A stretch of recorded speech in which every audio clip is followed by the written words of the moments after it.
Episode 6 the season finale. Pacing तो इतनी fast थी कि लग रहा था 15 मिनट में एपिसोड खत्म हो जाएगा। एनीवेज, आर्थर हैरो के फॉलोअर्स मार्क की बॉडी को पानी से बाहर निकाल लाए। थोड़ी तलाशी लेने के बाद इन्हें एमिट की उशाब्दी मिल गई। लेला कोने में छुपी ये सब चुपचाप देख रही थी। एमिट की उशाब्दी मिलते ही आर्थर की छड़ी अपग्रेड होकर एक्स में बदल गई। फिर आर्थर अपने सपोर्टर्स के साथ एमिट को आज़ाद करने the great pyramid of Giza की ओर निकला। जाने से पहले इसने मार्क के पास वो स्कैरब कंपास छोड़ दिया, समझ लो एक तरह का थैंक यू जेस्चर। मार्क को इमोशनल गुड बाय बोलकर लेला उस कंपास को उठाकर बदला लेने आर्थर के पीछे चली गई। बीच रास्ते में लेला किसी तरह से मास्क पहनकर आर्थर के फॉलोअर्स में घुल मिल गई। गीज़ा की ओर जाते समय आर्थर की गैंग को कुछ लोकल पेट्रोल ऑफिसर्स ने रोक लिया। फिर आर्थर अपनी अपग्रेडेड छड़ी निकालकर सबको जज करने लगा। सिर्फ एक ऑफिसर्स को छोड़कर बाकी सारे अनवर्दी ऑफिसर्स की आत्मा डुअट के रेगिस्तान में जाकर गिरी। ये देखकर इस कंफ्यूज ऑफिसर ने भी आर्थर की गैंग ज्वाइन कर ली। लेला इसी डिस्ट्रैक्शन का फायदा उठाकर आर्थर को मारने वाली थी, बट तभी टावेरेट ने उन मरे हुए ऑफिसर्स की बॉडी पर कंट्रोल करके लेला तक मार्क का मैसेज पहुंचाया कि आर्थर हैरो को रोकने इसे कॉन्शू की उशाब्दी तोड़कर उसे आजाद करना होगा, और कॉन्शू के आजाद होते ही शायद मार्क भी फिर से जिंदा हो जाए। ये सुनते लेला ने अपना फैसला बदल लिया और वो फिर से मास्क पहनकर आर्थर की गैंग के साथ चल दी। यहीं पर टावेरेट ने लेला को अपना अवतार बनने का भी ऑफर दिया था, बट लेला फुल इग्नोर मारकर चली गई। वेनियड भी अभी तक जान चुके थे कि आर्थर हैरो अमिट को आजाद करने की प्लानिंग में है। तभी आर्थर एक शॉर्टकट के जरिए अपनी गैंग लेकर अंदर आ गया। आर्थर की छड़ी के आगे इन एवेटार्स की शक्तियां कम पड़ने लगी। फिर आर्थर ने एक एक करके सारे एवेटार्स को ठिकाने लगा दिया। इन सब के बीच लेला चुपके से कॉन्शू की उशाब्दी ढूंढने चली गई। आर्थर ने एमिट की उशाब्दी तोड़कर उसे 2000 साल की कैद से आजाद कर दिया। आजाद होते ही एमिट ने आर्थर को बताया कि उसके स्केल्स बैलेंस नहीं हो रहे। आयरॉनिकली जो बंदा सारी दुनिया को जज करते घूम रहा था, खुद उसी के अपने स्केल्स बैलेंस नहीं हो रहे। बट क्योंकि आर्थर ने एमिट को आजाद किया था, इसीलिए इसके अनवर्दी होने के बावजूद भी एमिट ने इसे अपना अवतार बनने के लिए चुना। लास्ट टाइम जब एमिट ने बैलेंस स्केल वाला वर्दी अवतार चुना था, तब उसी अवतार ने एमिट को 2000 साल का चूना लगा दिया। आर्थर के मामले में एमिट ने रूल्स थोड़े बेंड कर दिए। अब ये स्केल्स को नहीं, वफादारी को ज्यादा इंपॉर्टेंस देगी। इधर आर्थर ने एमिट को आजाद कर दिया तो उधर लेला ने कॉन्शू को। आजाद होने के दूसरे सेकंड ही कॉन्शू भाई साहब लेला को अपने जाल में लपेटने लग गए कि अगर एमिट को हराना है तो लेला को कॉन्शू का अवतार बनना होगा, क्योंकि मार्क तो अब इस दुनिया में नहीं रहा।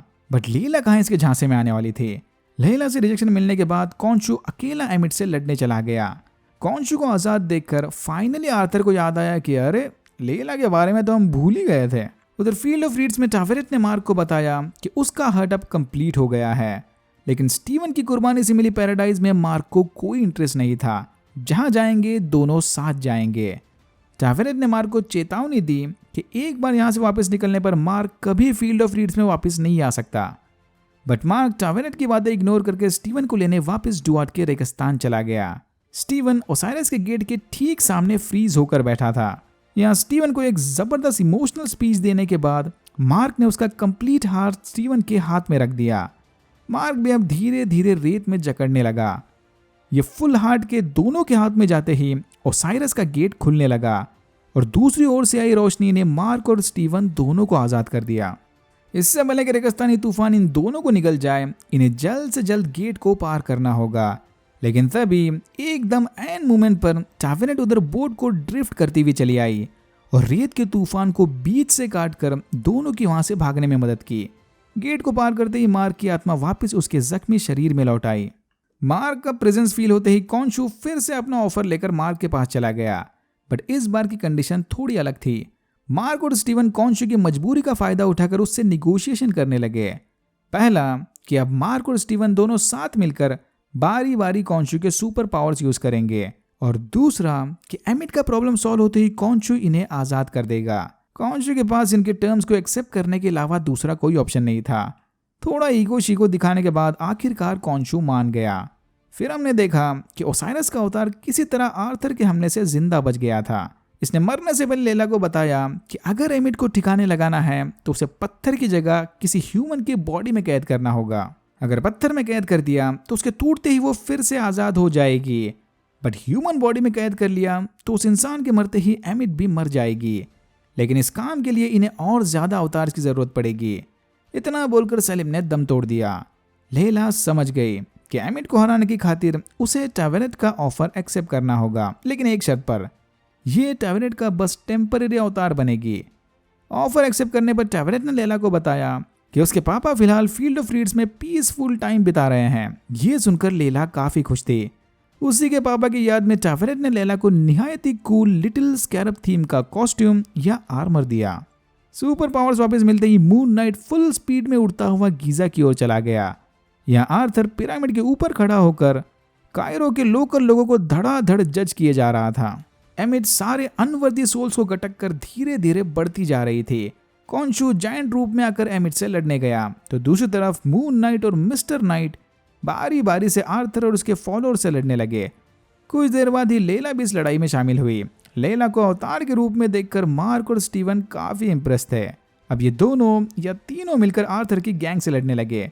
एक लंबे एक्शन सीक्वेंस के बाद आर्थर की फौज मार्क और लेला पर भारी पड़ने लगी। कॉन्शू भी एमिट के साथ चली लड़ाई में बुरी तरह से हार गया। देख के लग रहा था कि कॉन्शू और मार्क दोनों नहीं बचने वाले। आर्थर मार्क को जमीन पर गिराकर मारने ही वाला था कि तभी अचानक मार्क ने पर्सनैलिटी स्विच कर दी। होश आते ही मार्क ने देखा कि आर्थर के सारे फॉलोअर्स आसपास मरे पड़े हैं और वो आर्थर को उसी के एक्स से मारने वाला था। मार्क फौरन समझ गया कि ये काम ना ही उसका था ना ही स्टीवन का, यानी कोई थर्ड मिस्टीरियस पर्सनैलिटी। बट इनके पास फिलहाल वो सब सोचने का टाइम नहीं। लेला ने मार्क को बताया कि इन्हें जल्द से जल्द गीजा जाकर एमिट को आर्थर की बॉडी में कैद करना होगा। एमिट ने कॉन्शू को साथ मिलकर काम करने का आखिरी ऑफर दिया, बट दोनों के बीच के जजमेंटल इश्यूज को लेकर कॉन्शू ने वो ऑफर फिर से ठुकरा दिया। कॉन्शू बस उन्हें सजा देता है जो खुद के चॉइस से ऑलरेडी गुनाह कर चुके हैं। ये एमिट की तरह उनका फ्यूचर पढ़कर बेगुनाहों को सजा नहीं देता। मार्क और लेला ने फटाफट इजिप्शियन मंत्र पढ़ के एमिट को आर्थर की बॉडी में कैद कर लिया। कॉन्शू चाहता है कि मार्क आर्थर को मारकर एमिट से हमेशा हमेशा के लिए छुटकारा पाए।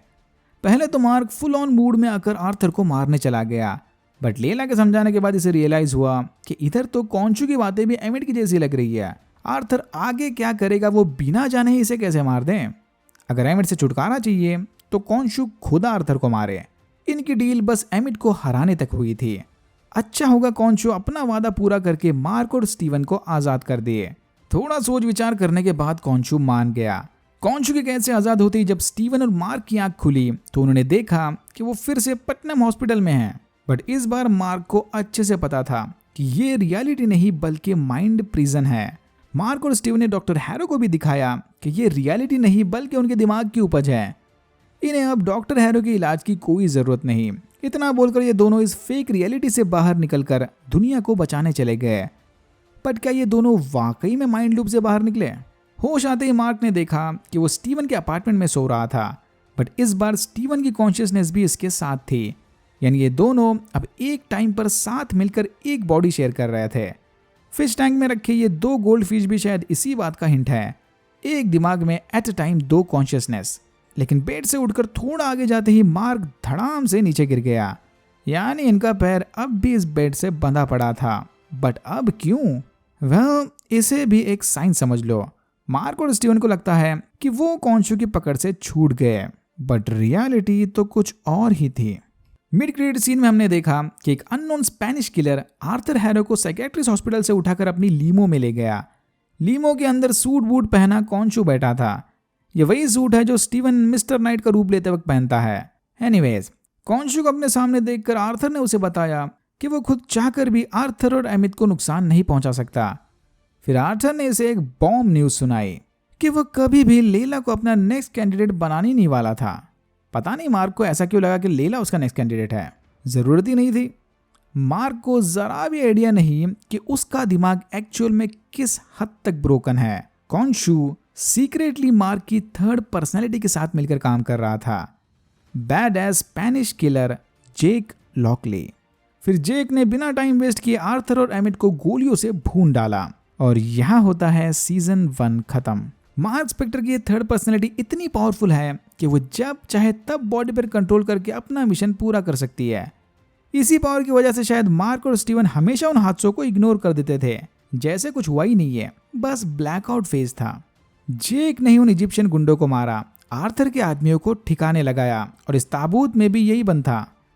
अब सबसे बड़ा सवाल यह है कि क्या कॉन्चू ने मार्क और स्टीवन को वाकई में आज़ाद कर दिया, या फिर जेक को फुल बॉडी का कंट्रोल देकर उन दोनों को इस माइंड लूप में अटका दिया। कहीं कॉमिक्स की तरह कॉन्चू मार्क पर बचपन से ही तो नजर रखे हुए नहीं था। भाई ऐसा एंडिंग देने के बाद सीजन 2 तो बनता है बॉस।